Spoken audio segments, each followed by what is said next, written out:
तो जय हिंद मेरे प्यारे बच्चों, कैसे हैं आप लोग। मैं आशा करता हूं कि आप लोग अच्छे होंगे, मस्त होंगे।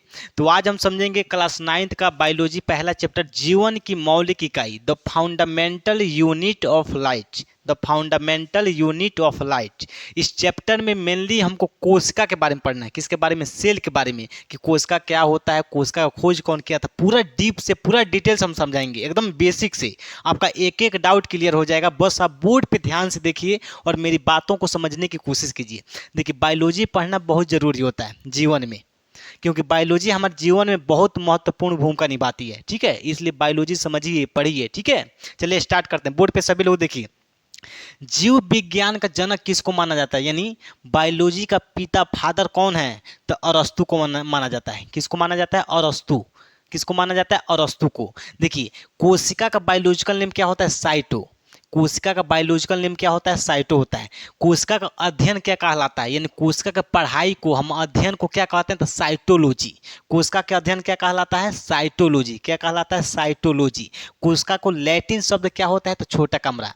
कोशिका का लैटिन शब्द क्या होता है? छोटा कमरा। यहाँ तो कोई दिक्कत है? देखिए, इस दुनिया में जितने भी जीव जंतु आपको दिखाई दे रहे हैं, गाय भैंस बकरा बकरी पाड़ा पाड़ी मुर्गा मुर्गी चिड़िया कीड़े मकोड़े, जो जितने भी सजीव आपको दिखाई दे रहे हैं, जितने भी जानवर, जितने भी जीव जंतु, जितने भी सजीव, वो सब छोटी छोटी कोशिकाओं से मिलकर के बने होते हैं।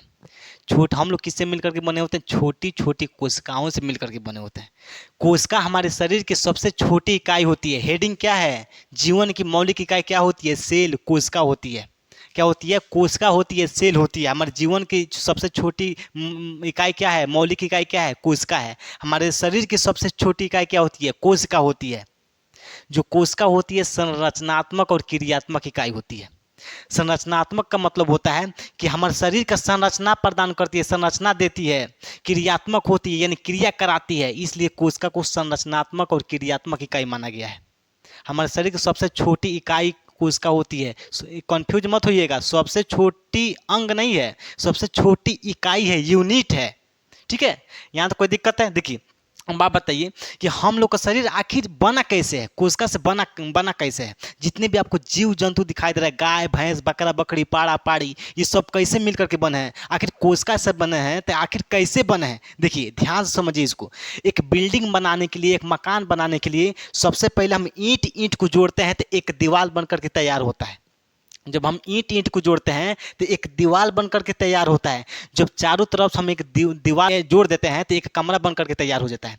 जब चारों तरफ से जब हम दीवार को ऐड कर जोड़ देते हैं तो एक कमरा बन के तैयार हो जाता है। जब पूरे कमरे को हम आपस में मिला देते हैं, जोड़ देते हैं, तो एक अच्छा बिल्डिंग बन के तैयार हो जाता है। होता है कि नहीं होता है? बताइए, होता है कि नहीं होता है? होता है। जब ईंट ईंट को जोड़ते हैं, देखिए, जब ईंट ईंट को जोड़ते हैं तो दीवार बनता है। जब चारों तरफ हम दीवार को जोड़ देते हैं तो एक कमरा बन के तैयार होता है। जब पूरे कमरे को, पूरे रूम को हम आपस में जोड़ देते हैं तो एक अच्छा बिल्डिंग बन के तैयार होता है, एक अच्छा मकान बन जाता है। सेम इसी तरह से हमारा बॉडी बना है, शरीर बना है। देखिए कैसे, जब हम कोशिका को जब हम जोड़ते हैं, मिलाते हैं, तो उत्तक बनता है।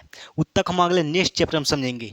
उत्तक अगले नेक्स्ट चैप्टर में दिया है उत्तक के बारे में। ठीक है, पहले हम कोशिका समझेंगे, सेल समझेंगे। ठीक है, तो जब हम कोशिका को जोड़ते हैं तो क्या बनता है? उत्तक बनता है। क्या बनता है? उत्तक, टिश्यू बनता है। जब हम उत्तक को जोड़ते हैं तो अंग बनता है। क्या बनता है? अंग बनता है। जब हम अंग को जोड़ते हैं तो शरीर बन के तैयार होता है। क्या बनता है? शरीर बन के तैयार हो जाता है, अच्छा शरीर बन जाता है। समझ में आ गया? समझ में आया कि नहीं आया? देखिए, जब कोशिका को मिलाते हैं, जोड़ते हैं, तो क्या बनता है? उत्तक बनता है। जब उत्तक को मिलाते हैं, जोड़ते हैं आपस में, तो क्या बन जाता है? अंग बन के तैयार हो जाता है। जैसे नाक एक अंग है, आंख एक अंग है, कान एक अंग है। ठीक है, तो जब हम पूरे अंग को हम आपस में मिला देते हैं, जैसे नाक कान आंख मुंह, ठीक है, दांत, तब हमारा एक अच्छा शरीर बन के तैयार होता है। ठीक है, यहाँ तो कोई दिक्कत है? ईंट ईंट को जोड़ दिए, दीवार बन गया। दीवार को जोड़ दिए, एक कमरा बन के तैयार हो गया। कमरे को पूरा जोड़ दिया, आपस में एक मकान बन गया। कोशिका जोड़ दिए, उत्तक बन गया। उत्तक को जोड़ दिए, एक अंग बन के तैयार हो गया, अंग बन गया। पूरे अंग को हम आपस में मिला देते हैं तो एक शरीर बन जाता है, अच्छा शरीर बन जाता है। तो इस तरह से कोशिका से हमारा शरीर बना है। यहाँ तक कोई दिक्कत है? यहाँ तक कोई दिक्कत है तो बताइए। कोई दिक्कत नहीं। देखिए, अब हम आगे समझेंगे।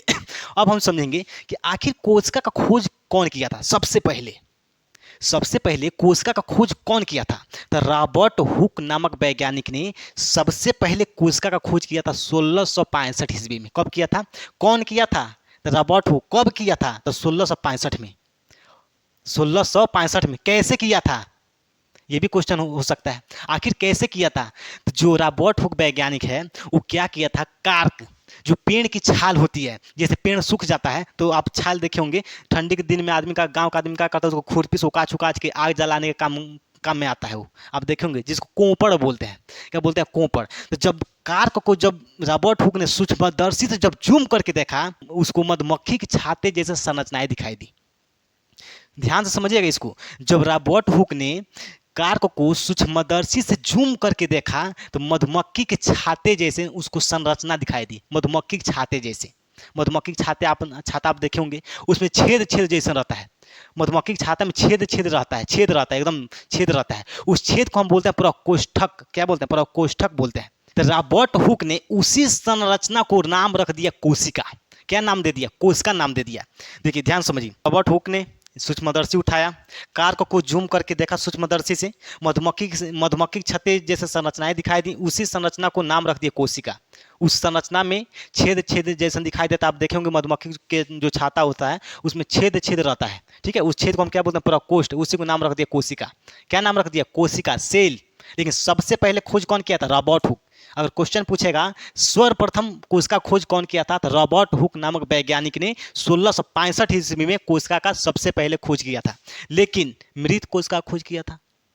खोज तो सबसे पहले किया था, लेकिन मृत यानी मुअल कोशिका खोज किया था, जिंदा कोशिका खोज नहीं किया था।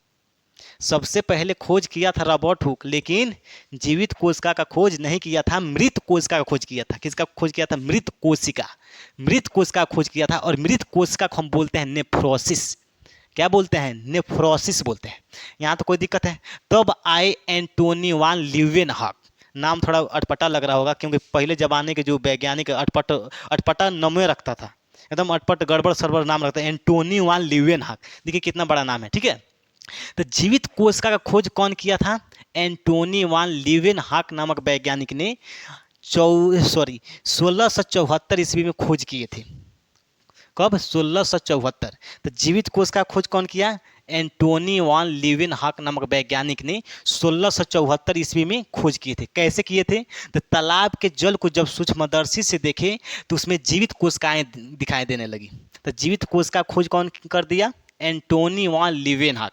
जीवित कोशिका का खोज कौन कर दिया? एंटोनी वान लीवेनहॉक नामक वैज्ञानिक ने 1674 ईस्वी में जीवित कोशिका का खोज कर दिया। कैसे? तालाब के जल से। यहाँ तो कोई दिक्कत है? बताइए, यहाँ तो कोई दिक्कत है? कोई दिक्कत नहीं। देखिए तब आया रॉबर्ट ब्राउन। कौन आया? रॉबर्ट ब्राउन नामक वैज्ञानिक ने कोशिका के अंदर केंद्रक का खोज किया था। जीवित कोशिका के अंदर किसका खोज कर दिया? तो केंद्रक, न्यूक्लियस का खोज कौन किया था? तो रॉबर्ट ब्राउन। न्यूक्लियस का खोज कौन किया था? रॉबर्ट ब्राउन नामक वैज्ञानिक ने कोशिका के अंदर केंद्रक का खोज किया। कौन किया? Robert brown. यहाँ तो कोई दिक्कत है? उसके बाद आया पुरकिंजे। पुरकिंजे नामक वैज्ञानिक ने जीवित कोशिका के अंदर जीव द्रव्य का खोज किया, यानी प्रोटोप्लाज्म जिसको इंग्लिश में बोलते हैं। यहाँ तो कोई दिक्कत है? बताइए। तो जीव द्रव्य का खोज कौन किया था? पुरकिंजे नामक वैज्ञानिक ने 1839 ईस्वी में जीव द्रव्य का खोज किया था। केंद्र का खोज रॉबर्ट ब्राउन ने किया था 1831 में। उसके बाद सिद्धांत कौन दिया था? कोशिका का सिद्धांत कौन दिया था?